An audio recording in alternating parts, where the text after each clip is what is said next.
we have already discussed about lake day before yesterday. What we have studied, that there are different types of lakes. First is natural and another is man-made. Natural lakes are also divided into various categories. Man-made lakes are those lakes which are made by human. That means in the form of reservoir. When we are making dams on the rivers, then big reservoirs are made for storing the water. And those lakes are man-made lakes. Beside of those lakes, some natural lakes are there. And these natural lakes also can be categorized in different ways. For example, this one, permanent lakes. Just like the perennial rivers, these lakes contain water throughout the year. सालों भर जिसमें पानी भरा हुआ रहता है. वो नदी, वो जो झील है, उसको हम स्थायी झील, परमानेंट, वाटर हमेशा अवेलेबल रहेगा. दूसरा है seasonal, those lakes which get water during only rainy season. Rainy season भर उनमें पानी रहेगा, उसके बाद वो पानी सूख जाएगा. उसके बाद है salt water lake. Salt water lake को लैगून भी कहते हैं कई बार. क्या होता है, we will discuss now.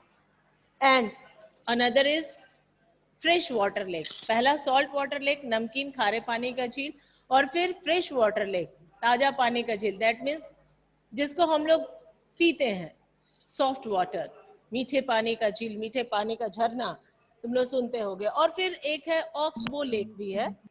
Oxbow lake means those lakes which are cut off from the rivers when meander cut and the oxbow lake remain aside and the main course of river turn into another direction, then that particular cut of lake is formed in the form of oxbow lake. Understood? Is there any confusion, students? Oxbow Lake. Diagram से ma'am, diagram से बताइए. अच्छा, अभी तुम लोगों को ऑक्सब्लो lake बताइए. Oxbow lake, जैसे देखो ऐसे रिवर्स, ये मान लो मेन स्ट्रीम है रिवर का, ठीक, ये बहती हुई आ रही है यहाँ से यहाँ, यहाँ से यहाँ, यहाँ से. Is it visible? दिखाई दे रहा है बेटा? Yes ma'am. ऐसे ये what is this? This is meander. What is this? meander. meander जिसको हम लोग कहते हैं, ये meander का मतलब है turn. It is the turning point of the river. क्या है ये? Turning point. घुमावदार. हाँ, घुमावदार. तो यहाँ भी घूमी हुई है. ये कहाँ बनता है? ये meander मोस्टली प्लेन्स में बनता है, क्योंकि प्लेन्स में क्या होता है ना, एरिया एकदम प्लेन है, तो जब यहाँ पे वाटर फ्लो करेगी तो उसको जहां मन करेगा वहां टेढ़े मेढ़े घूम जाएगी. यदि वो स्लोप रहता तो वहां से फट से बह जाती, तो बहुत ज्यादा वहां मिएंडर नहीं फॉर्म होते. इसीलिए अपर कोर्स में मिएंडर फॉर्म नहीं होते हैं, बहुत स्लाइट होते हैं, जिसको हम लोग इग्नोर कर देते हैं. लेकिन जब मिडिल कोर्स में पहुंचती है नदी, जब मैदानी इलाके में पहुंचती है, तो फ्रीक्वेंटली वो अपने डायरेक्शंस को चेंज करती रहती. कभी इधर मुड़ेगी, कभी इधर मुड़ेगी, कभी इधर मुड़ेगी, कभी इधर मुड़ेगी. तो ये जो मुड़ती रहती है, मुड़ान जो है, मोड़ जो है, इसी को हम क्या कहते हैं? मिएंडर. तो अब क्या है, मान लो यहाँ से रिवर बह रही है, यहाँ भी बह रही है, बाढ़ आया तो ये सब भर गया, ये सारा भर गया. ठीक है, ये सब बाढ़ के समय, during the flood time, the banks, the river banks overflow. River bank तो भर जाती है बाढ़ में, और रिवर बैंक से फ्लो होकर के बाकी प्लेन एरिया में भी वाटर फैल जाता है.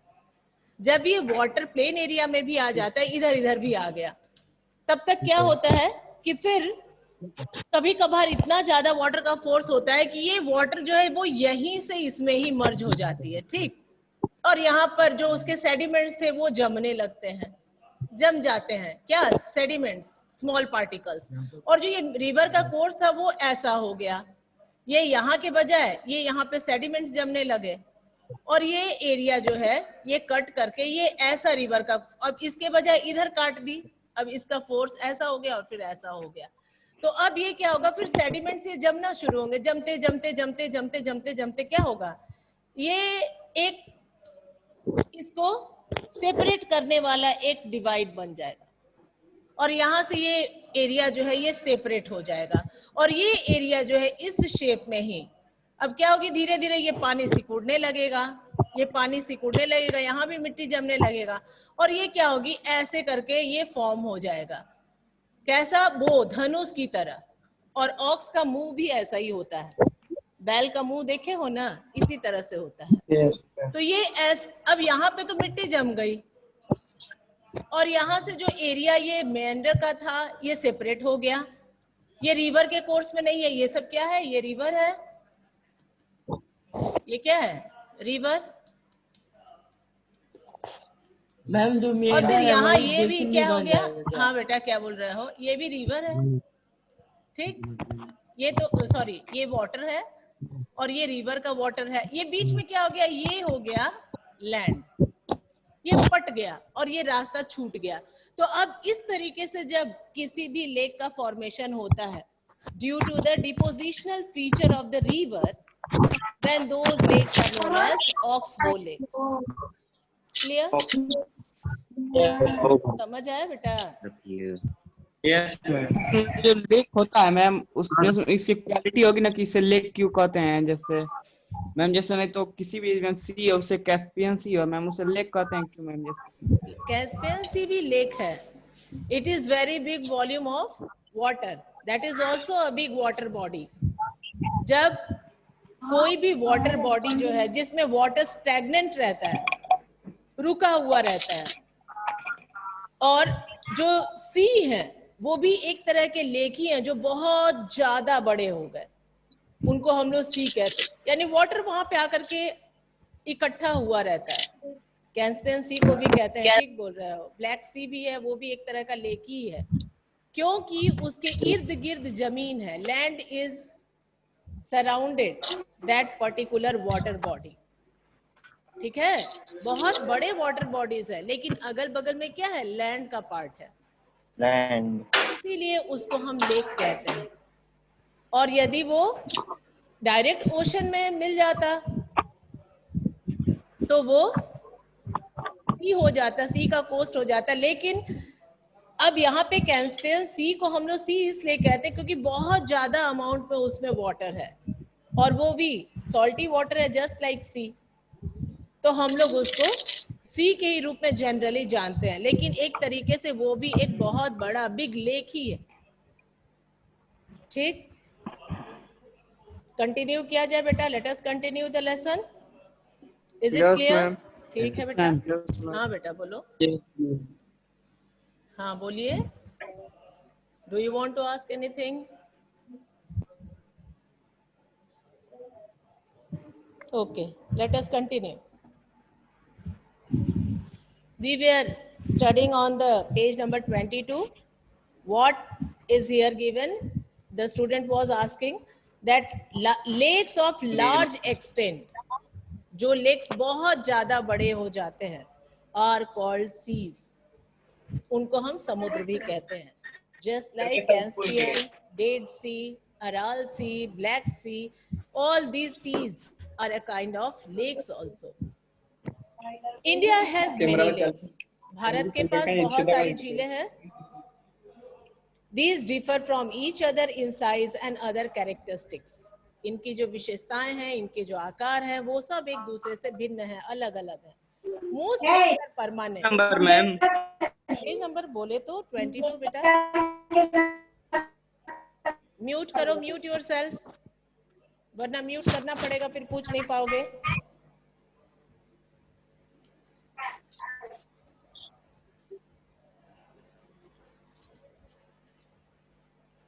फोन करवा मोबाइल पर, जो फोन करोगे मोबाइल पर यही काम करोगे बेटा, म्यूट करने के लिए बोले हैं ना।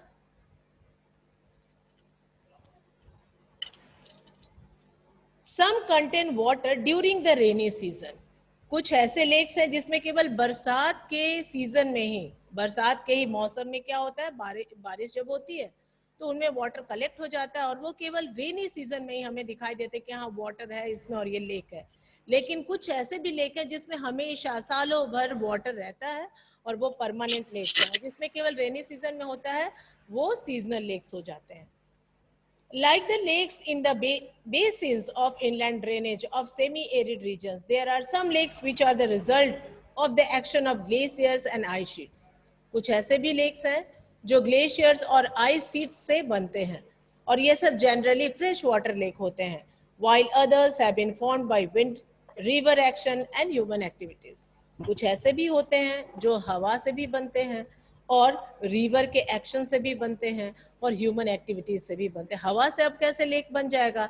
तो कस के हवाएं चल रही हैं, कभी कभार क्या होता है, स्नो स्टॉर्म आ जाता है, बर्फीली हवाएं चलती है। वैसे कंडीशन में क्या होता है कि ये बर्फीली हवाएं जो हैं ये चट्टानों को टकराती है, चट्टानों से जब टकराती है तो चट्टान टूटने लगते हैं और कभी कभी ये टूटे हुए चट्टान जो हैं जहां तहां गिर जाते हैं, जिसकी वजह से वो पिघलना शुरू हो जाते हैं। जब तो पिघलते पिघलते वो वाटर एक जगह कलेक्ट हो जाता है और वो लेक का रूप ले लेता है। तो वाटर कलेक्ट जब होगा किसी एक जगह पर और वो चारों ओर से यदि हाईलैंड से घिरा हुआ रहेगा तो वो लेक का फॉर्म ले लेगा।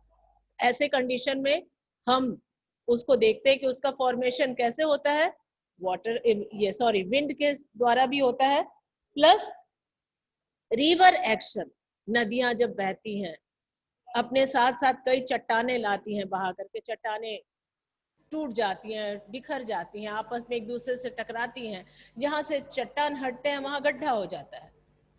And that what deep scars are filled with water. जब वो पानी से भर जाता है फिर वहां पे वाटर बॉडी इकट्ठा हो जाता है, फॉर्म हो जाता है और इस तरीके से वहां पर भी लेक का फॉर्मेशन होता है। इसी तरीके से human activity, we have discuss now that when we construct dams, जब डैम्स बनाए जाते हैं रिवर्स पर, बहुत सारे हमारे पर्पस हो सकते हैं, उसको हम लोग इसीलिए कहते हैं मल्टीपर्पस डैम्स।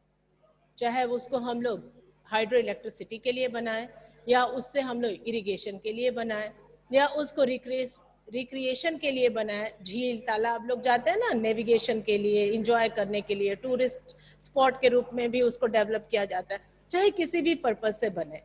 जब ह्यूमन एक्टिविटीज के ही द्वारा ये लेक्स को फॉर्म किया जाता है तो उनको हम लोग आर्टिफिशियल लेक भी कहते हैं। तो ये भी है, कई वैरायटी ऑफ लेक्स है यहाँ पर। A meandering river across a floodplain forms cutoffs that later develops into oxbow lakes.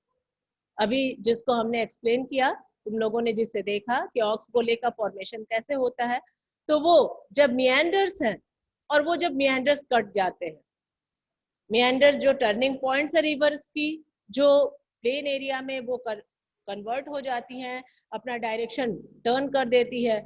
तो कभी कभार क्या होता है, वाटर का जब ज्यादा फोर्स होता है फ्लो, तो वो अपने मेन स्ट्रीम में किसी दूसरे डायरेक्शन से मिल जाती है और वो ऑक्सबो लेक जो है वो कट करके किनारे से वो भी एक लेक का पार्ट बन जाता है। तो उस तरीके से ऑक्सबो लेक का भी फॉर्मेशन होता है। तो क्या होता है, splits and bars from lagoons in the coastal area. Coastal area में क्या होता है, यही लेगून्स बन जाते हैं। लेगून्स मतलब जैसे यहाँ पर रिवर फ्लो हो रही है मेंडर के रूप में, तो वहां पर क्या होता है कि वो कट गई और वहां पे ऑक्सबो लेक वाटर इकट्ठा रह गया और वो वहां पे वाटर रुके रुके रुके रुके वो एक लेक का रूप ले लिया। यहाँ पास में हम लोगों के सुरहा ताल है, वो भी इसी का एग्जाम्पल है, that is also oxbow lake. तो यहाँ पर हम लोग जो एग्जाम्पल देख रहे लगून का, लगून में भी यही होता है। कभी कभार बहुत टाइड्स आते हैं, काफी हाई टाइड्स आते हैं, 3-3, 4-4 मीटर उसकी लहरें जो है ऊपर उठने लगती है और 3-4 मीटर यदि लहरें ऊपर उठेंगी समुद्र के तो बहुत भीतर तक चली जाती है, मेन एरिया में घुस जाती है जो कोस्टल एरियाज होते हैं। और यदि वहां पे लो लेइंग एरिया है तो वहां पर वो पानी जमने लगता है, सॉल्ट वाटर, और वहां पे जमते जमते जमते जमते एकदम वो वाटर बॉडी बन जाता है। फिर टाइड्स आई, फिर उसमें पानी कलेक्ट हो गया, क्योंकि वहां से उसको ड्रेन होने के लिए बीच में कुछ बार्स या बैरियर्स यदि लग गए, कुछ ऊंची लैंड आ गई जिससे कि वो ऑब्स्टेकल है और वो पानी फिर सिमट करके समुद्र में पूरा नहीं आ पाया, तो क्या होता है कि वो वहीं पे वाटर कलेक्ट हो जाता है। और वाटर जब कलेक्ट होता है तो धीरे धीरे धीरे धीरे वहां पर नीचे मर्शी लैंड हो जाता है, दलदली जमीन हो जाती है। फिर टाइड्स आए, हर 15 दिन के बाद टाइड्स आते हैं, मेनली अमावस्या और पूर्णिमा को। तो वैसे कंडीशन में क्या होता है कि जब वहां पे हर समय वाटर लॉगिंग रहेगा, पानी इकट्ठा रहेगा, तो धीरे धीरे वो भी एक वाटर बॉडी बन जाएगा और वो एक सॉल्ट लेक बन जाएगा, नमकीन पानी का झील, खारा पानी का झील जिसको हम कहते हैं। क्यों? Due to the sea water, क्योंकि समुद्र से पानी आ रही ना, तो समुद्र का पानी कैसा है? खारा है, नमक वाला है। तो वही पानी वहां पर स्टोर हुआ है, जैसे Chilka lake, Pulicat lake, Kolleru lake. Map में देखोगे एकदम सी शोर पर ये सारे लेक्स बने हुए हैं और ये सब सॉल्ट वाटर लेक ही हैं। लेकिन यदि सॉल्ट वाटर लेक में सांभर लेक देखोगे तो वो लगून नहीं है, क्योंकि वो टाइड से नहीं बना है, वहां का एरिया ही एरिड और बहुत सैलिनिटी है वहां के सॉइल में। तो जब पानी इकट्ठा होता है, कलेक्ट होता है, तो पानी तो है, लेकिन जब वो इवापोरेट हो जाता है तो वहां से हम लोग सॉल्ट फॉर्म करते हैं, नमक का वहां पर बनाना होता है, सॉल्ट फॉर्मेशन होता है, वहां पे नमक बनाया जाता है वहां से। तो दैट इज डिफरेंट। तो अब यहाँ पर वो इनलैंड लेक है, जमीन के भीतर, माने कि हमारे जो लैंड एरिया है उसके बीच में है भीतर। लेकिन ये लेगून्स क्या होते हैं? एकदम ये सी शोर पर ही होते हैं, यानी कोस्ट पर, कोस्टल एरियाज में। Let us see what is given here. The Pulicat Lake and the Kolari Lake and the Chilka Lake. In the region of inland drainage, inland drainage, inland drainage का मतलब वो drainage, वो नदी का system, the rivers which drain on the land and which emptied their water not in the sea or ocean but inland. यदि समुद्र के पहले ही कोई झील वगैरह आती है, उसी में वो अपना पानी ढाल देते हैं, उड़ेल देते हैं, या खाड़ी, गल्फ जिसको कहते हैं, जैसे साबरमती है। तो साबरमती बेसिन जो है वो इनलैंड ड्रेनेज है, क्योंकि वो अपने वाटर को गल्फ ऑफ खंभात में गिराती है। Gulf of Khambhat, gulf of Mannar, तुम लोगों ने पढ़ा होगा पिछले लेसन, फर्स्ट लेसन में, सॉरी सेकंड लेसन में, फिजिकल फीचर्स ऑफ इंडिया में। तो वैसे ही यहाँ पे बताया जा रहा है कि कुछ ऐसे भी एरियाज हैं जो इनलैंड ड्रेनेज होते हैं, समुद्र में नहीं है, वो कहाँ है? लैंड में ही है। और समटाइम्स सीजनल, ये क्या होते हैं? मौसमी होते हैं, सीजन में भरेंगे और जब सीजन नहीं रहेगा, उनको रेन वाटर नहीं मिल पाएगा, पानी नहीं मिल पाएगा, तो वो सूख जाएंगे। For example the Sambhar lake in Rajasthan, जैसे कि राजस्थान का सांबर लेक हो गया, which is a salt water lake. Its water is used for producing salt. उसका पानी क्यों यूज होता है? नमक को बनाने के लिए। जब पानी इवापोरेट हो जाता है तो वहां पे नीचे नमक बैठ जाता है सूख करके, और उससे सॉल्ट प्रोडक्शन होता है, और that is used for producing salt. Most of the fresh water lakes are in the Himalayan regions. हम लोग जानते हैं, अभी हम लोगों ने पढ़ा भी कि बहुत सारा हमारा वाटर जो है, जो 3% तो वाटर ही है जो फ्रेश वाटर है, जिसमें से कि 2-3/4 वाटर कहाँ है? आइस शीट्स में, या तो वो ग्लेशियर्स में है, या तो हमारे नॉर्थ पोल और साउथ पोल पर है। और बाकी बचा हुआ जो वाटर रह गया 1/4 पार्ट, वही हमारे अंडरग्राउंड में है, या रिवर्स और लेक्स में, जिसको हम लोग यूज करते हैं फ्रेश वाटर लेक के रूप में। तो वही चीजें यहाँ दी गई है कि ज्यादातर जो फ्रेश वाटर लेक्स हैं are in the Himalayan regions, Himalaya क्षेत्र में है ये सब फ्रेश वाटर, क्योंकि वो बर्फ के पिघलने से बनी है ना। तो बर्फ पिघलेगा तो उसका जो भी पानी बनेगा वो फ्रेश ही रहेगा, मीठा पानी का ही रहेगा झील। They are all glacial origin, वो सब बर्फ के पिघलने से बनते हैं, इस वजह से। In other words, they formed when glaciers dug out a basin which was later filled with snow melt.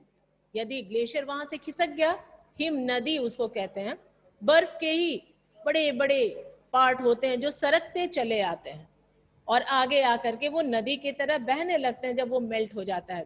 तो मान लो वो सरक करके वहां से खिसक गए और उस जगह पर उनके खिसक जाने से गड्ढा हो गया है, तो जब वही बर्फ पिघलेगा तो उस गड्ढे में पानी भर जाएगा और वो लेक बन जाएगा।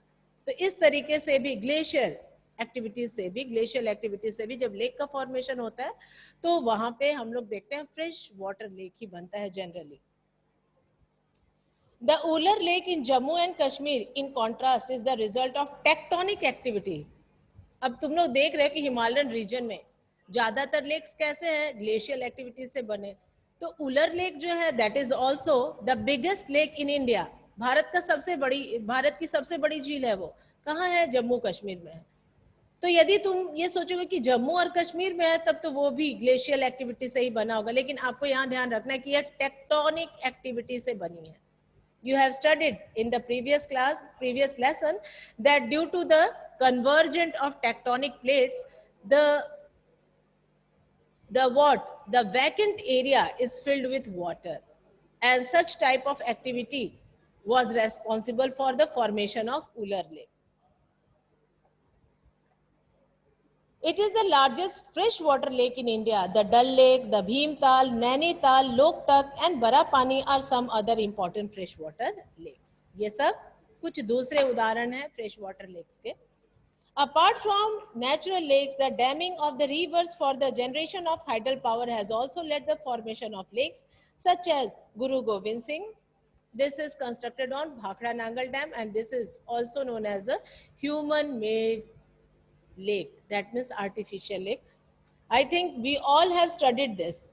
Today we have to study about the river pollution. I am repeating it. Lakes are of great value to human beings. A lake helps to regulate the flow of a river. During heavy rains, it prevents flooding, and during the dry season, it helps to maintain an even flow of water. Lakes can also be used for developing hydel power. They moderate the climate of the surroundings, maintain the aquatic ecosystem, enhance natural beauty, help develop tourism and provide recreation. क्या कहा जा रहा है कि lakes जो हैं वो river के फोर्स को तो मेंटेन करने के लिए होते ही हैं जिम्मेदार, इसके अलावा उनसे हम लोग फ्लो तो मेंटेन होता ही है रिवर फ्लो, उनके अलावा उनसे हम लोग जल विद्युत भी पैदा करते हैं.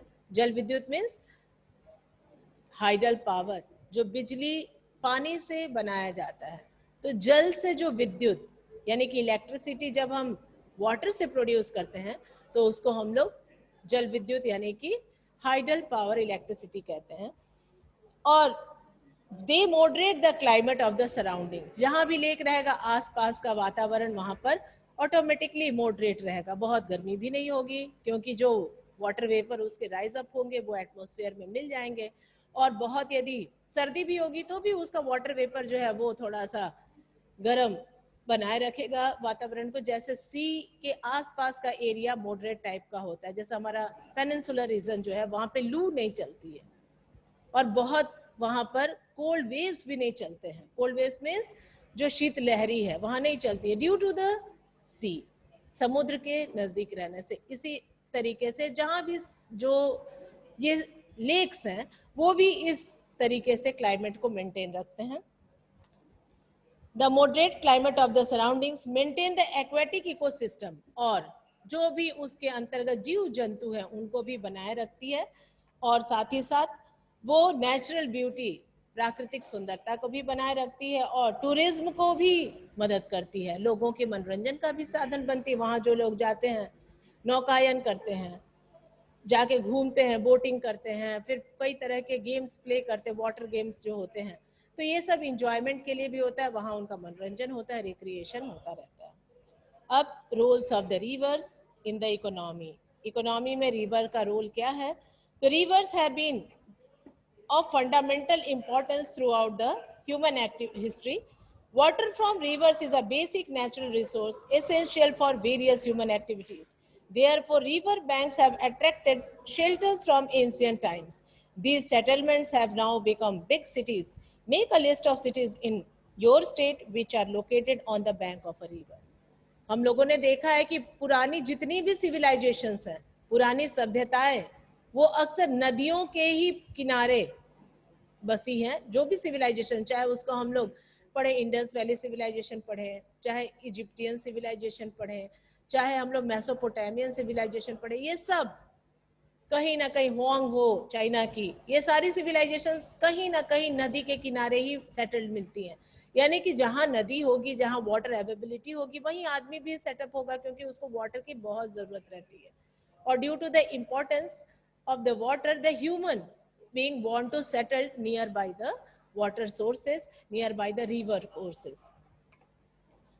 और इसके अलावा यूजिंग रिवर्स फॉर इरिगेशन, हम लोग नदियों से सिंचाई का भी व्यवस्था करते हैं। Navigation, hydro power generation is of special significance particularly to a country like India where agriculture is a major source of livelihood of the majority of its population.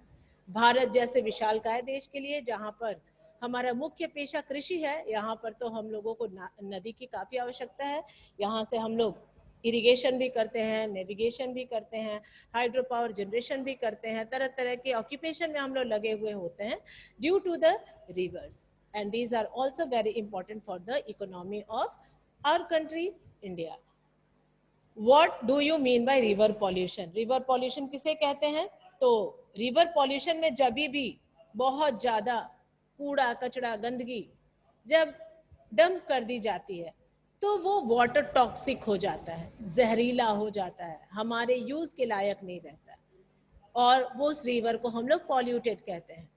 तो रिवर पॉल्यूशन क्या है, कैसे हो जाता है? क्या इस रिवर पॉल्यूशन को हमने इसी तरह से छोड़ दिया है, या उसे हम साफ करने का प्रयास भी कर रहे हैं?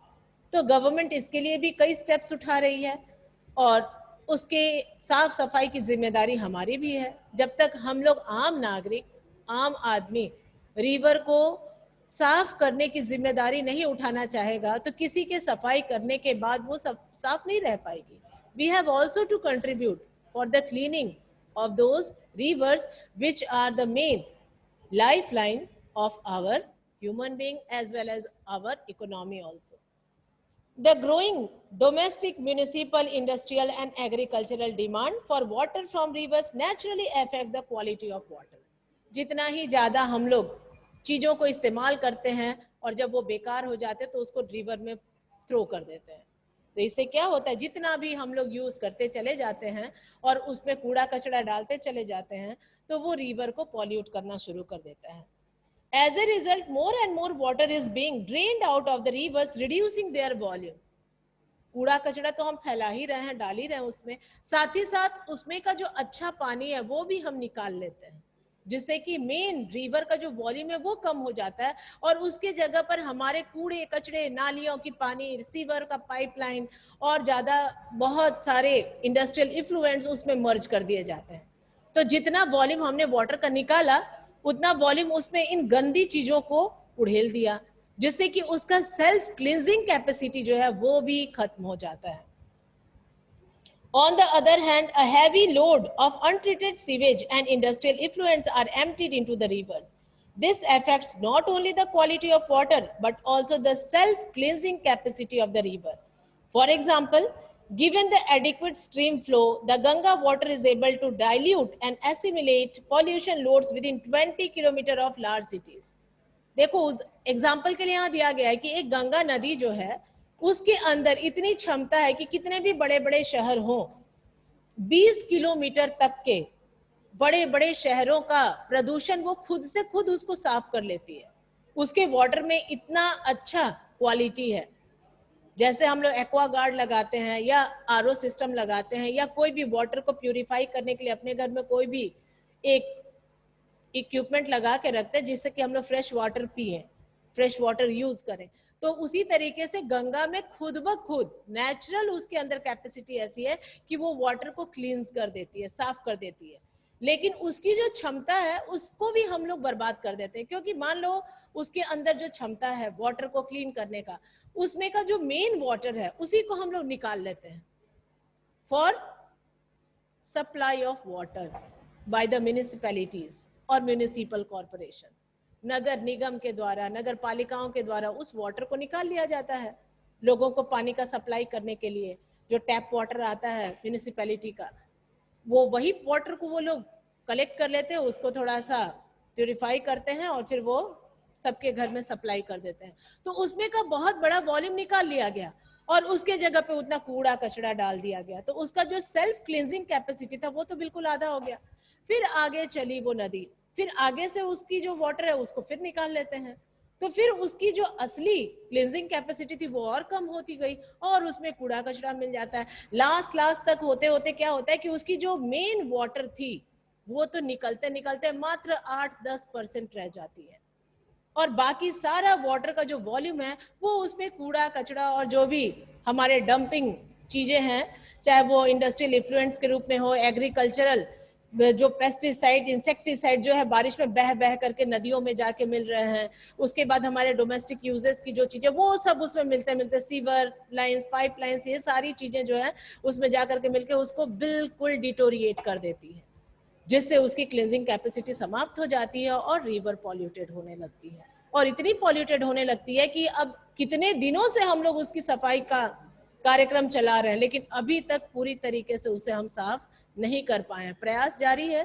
Effort is going on, but till now we have not get success. Let us see what is given here. For example, given the adequate stream flow, the Ganga water is able to dilute and assimilate pollution loads within 20 kilometers of large cities, but the increasing urbanization and industrialization do not allow it to happen, and the pollution level of many rivers has been rising. Concern over rising pollution in our rivers led to the launching of various action plans to clean the rivers. Have you heard about such action plans? How does our health get affected by polluted river water? Think about life of human beings without fresh water. Arrange a debate on this topic in the class. कहा जा रहा है कि अब हम लोग सतर्क नहीं होंगे. If we are not cautious, then what will happen? All the rivers will be polluted. तो यहाँ क्वेश्चन दिया हुआ है कि how does our health get affected by polluted river water? ये प्रदूषित नदी के जल से हमारा स्वास्थ्य कितना प्रभावित होगा, इसके ऊपर आप डिस्कशन कीजिए, बहस कीजिए और अपना तर्क दीजिए कि कितना हद तक प्रभावित होगा. और think about life of human beings. अब मनुष्य के जीवन के बारे में सोचिए कि यदि फ्रेश वाटर नहीं होंगे तो हमारा जीवन कैसे चलेगा. इसके ऊपर आप डिबेट अरेंज कीजिए, क्लास में डिस्कशन किया जाए और जब मौका आएगा तो हम लोग करवाया जाएगा. इसके अलावा यदि आप जानते हैं कुछ ऐसे प्रोग्राम्स के बारे में जिसे गवर्नमेंट ने किया है नदियों को साफ सफाई करने के लिए, उसके बारे में भी आप चर्चा करें. उसी तरीके से जैसे हम लोगों ने नमामि गंगे प्रोग्राम्स के बारे में देखा, उसी तरीके से नमामि देवी नर्मदे के बारे में पढ़ा, उसी तरीके से यहाँ पर नेशनल रिवर कंजर्वेशन प्लान भी है, NRCP. राष्ट्रीय स्तर पर यह भी प्लान बनाया गया, ये योजना बनाई गई है जिसके तहत नदियों को संरक्षित किया जाए. ये भी गवर्नमेंट के द्वारा ही स्टार्ट की गई है. Late us see here what is given. चलिए यहाँ भी देख लेते हैं क्या दिया हुआ है. What is given in this source और box. The river cleaning program in the country has initiated with the launching of the